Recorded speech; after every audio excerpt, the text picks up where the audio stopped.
recette. Nous allons réaliser de la pâte magique. Pourquoi magique? Parce que c'est une pâte qui est faite très très vite et on peut s'en servir pour faire de la pizza, des buns, même du pain. Vous verrez, c'est très très facile. Allez, c'est parti pour les ingrédients.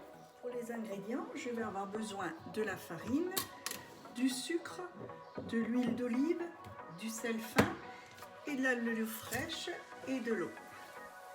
Alors, je vais mettre un verre d'eau, ça va faire en poids 200, je crois que ça va faire 260 grammes. Voilà, 260 grammes d'eau, une cuillerée à soupe de sucre fin et 10 grammes de levure fraîche. À peu près ça. Voilà, je vais faire chauffer ça à 2 minutes 30 à 37 degrés vitesse 1. La levure a un peu fondu. De là, je vais prendre le même verre que vous avez pris l'eau de tout à l'heure, vous là au même niveau la farine. Ça va faire à peu près, je crois, du 170 grammes.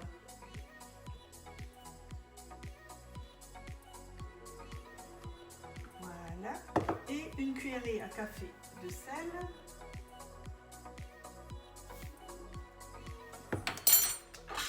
Et pendant 20 secondes, je vais mélanger ça.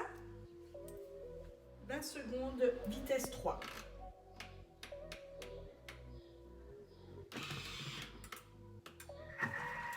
C'est parti. Voilà, cette pâte va se faire en 2 étapes. Vous voyez, elle est un peu liquide, c'est pas grave. On laisse reposer ça pendant 10 minutes. Tel quel. 10 minutes comme ça. Les 10 minutes se sont écoulées. Il y a des petites bulles qui se sont formées sur le dessus, pardon, c'est bien. De là, je vais rajouter 4 cuillerées à soupe d'huile. Donc moi, j'ai l'habitude de prendre l'huile d'olive. Vous pouvez très bien prendre de l'huile autre que celle-ci. Hein. Donc 4 cuillerées à soupe. Ensuite, la farine. Vous vous souvenez du même verre que je vous avais dit au début. Là, vous allez rajouter 2 verres de la même quantité de tout à l'heure de farine.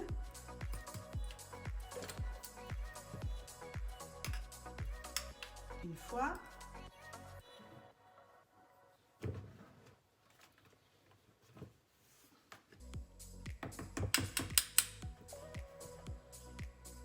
Et 2 fois.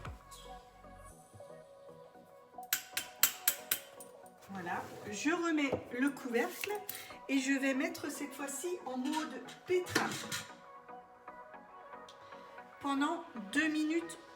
Les 2 minutes ont passé, je vérifie. Elle est super. Et elle est très belle. Il ne me faut rien du tout. Vous la sortez.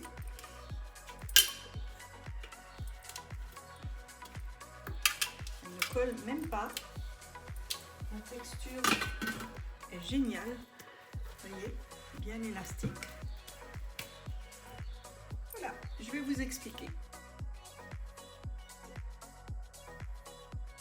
Voilà, cette recette est terminée. Vous avez vu, c'est quelque chose de très très simple. Moi aujourd'hui, je vais m'en servir pour faire une pizza maison qui sera toujours bonne. Vous-même à la maison, vous recevez des amis ou vos enfants à l'imprévu. La pâte est faite en 5 minutes, 10 minutes au grand maximum. Du matériel pour mettre sur la pizza, on trouve toujours quelque chose à la maison. On peut prendre également cette pâte pour faire des buns. Je mettrai ultérieurement d'ailleurs une recette de buns en ligne. Vous pouvez également, par exemple, vous avez un reste, vous pouvez faire un pain marguerite. Vous la mettez en plusieurs petites boules, vous formez une petite marguerite, vous parsemez de graines de sésame ou de pavot dessus et vous la laissez reposer. Par contre là, pour le pain, il faut la laisser reposer une demi-heure avant de l'enfourner pendant 20 ou 25 minutes. Vous verrez, c'est un régal, je l'ai essayé, c'est très très bon aussi. Franchement, c'est une pâte géniale. Essayez, vous verrez. Pour l'étendre même, vous n'avez même pas besoin de farine pour votre plan de travail. Vous verrez, elle est tellement élastique, elle est géniale. Je me répète. Allez, je vous souhaite une excellente journée en espérant que cette recette vous a plu. On va se retrouver pour une prochaine. N'oubliez pas de mettre le pouce bleu si vous aimez, de vous abonner et de partager. très bonne journée. Bye bye.